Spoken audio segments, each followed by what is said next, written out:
Shooting death of 12-year-old Tamir Rice by a Cleveland police officer made headlines when it happened, and again this weekend when reports by two experts concluded the shooting was reasonable.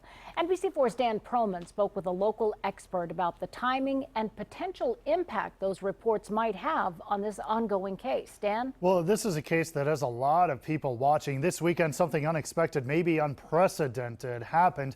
Cuyahoga County's prosecutor says it was all to be transparent. This entire time has been a charade and a sham.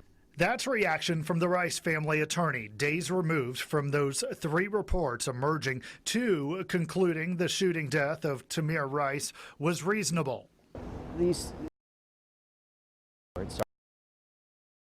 pro-police, and they have selective amnesia about certain critical facts that a reasonable jury could find means that those officers have committed a crime.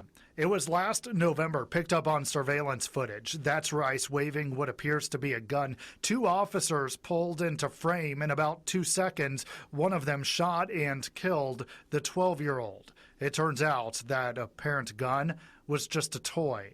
These new reports were commissioned by Cuyahoga County Prosecutor Timothy McGinty. I think it's an unusual thing to do. This is OSU law professor and one-time New York City prosecutor Rick Simmons. I think that it's unusual for a prosecutor to try and get out ahead of the story this way by releasing information like this. They want to try and, I would think, present a case to the grand jury without the grand jury or the public hearing extra information about the case ahead of time. The grand jury has yet to convene, but in the eyes of at least some, this case has already been decided. The Rice family has pretty much concluded that there's not going to be an indictment because the prosecutor has decided that there shouldn't be.